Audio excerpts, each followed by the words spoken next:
Vagamon lions ക്ലബിന്റെ സാമൂഹിക സേവന പ്രവർത്തനങ്ങളുടെ ഭാഗമായി ഏറ്റെടുത്തിരിക്കുന്ന സ്നേഹവീട് പദ്ധതിയുടെ ഭാഗമായി കോഴിക്കാനം 2ാം ഡിവിഷനിൽ ഭവന നിർമ്മാണം ആരംഭിച്ചു. കോഴിക്കാനം കിഴക്കേ പുതുപ്പൽ ജയന്തി ബെന്നിക്കാണ് പദ്ധതിയുടെ ഭാഗമായി വീട് നിർമ്മിച്ചൊരുങ്ങുന്നത്.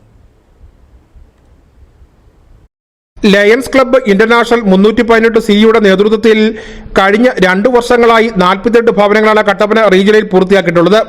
ചിറ്റിലപ്പള്ളി ഫൗണ്ടേഷന്റെ സഹായത്തോടെയാണ് സ്നേഹവീട് നിർമ്മാണം നടത്തുന്നത്. Vagamon lions club president lion Mathew John അധ്യക്ഷത വഹിച്ച യോഗത്തിൽ regional chairman lion Riji Joseph നിർമ്മാണ ഉദ്ഘാടനം നിർവഹിച്ചു.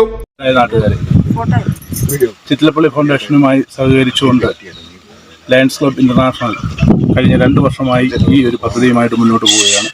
ഈ പദ്ധതിയുമായിട്ട് മുന്നോട്ട് പോകുമ്പോൾ കഴിഞ്ഞ വർഷം നമ്മളുടെ ഈ റീജിയനിൽ മാത്രം നമുക്ക് 27 വീടുകൾ വെച്ച് നൽകുവാൻ സാധിച്ചു. ഈ വർഷവും അതിൽ ഒട്ടും കുറയാതെ തന്നെ ഉള്ള ഭവന പദ്ധതികളുമായി വിവിധങ്ങളായ ക്ലബ്ബുകൾ പോയിക്കൊണ്ടിരിക്കുകയാണ്. എനിക്ക് തോന്നുന്നു ഇത് 21ാമത്തെ തറക്കല്ലിടിലാണ് ഈ വർഷത്തെ 21ാമത് വീട്. ഏലപ്പാറ കോഴിക്കാനം കിഴക്കേ പുതുവൽ ജയന്തി ബെന്നിക്കാണ് പദ്ധതിയുടെ ഭാഗമായി വീട് നിർമ്മിച്ചു നൽകുന്നത്.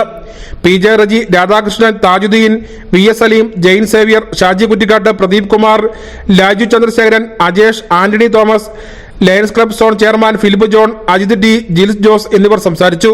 News bureau, Peermade.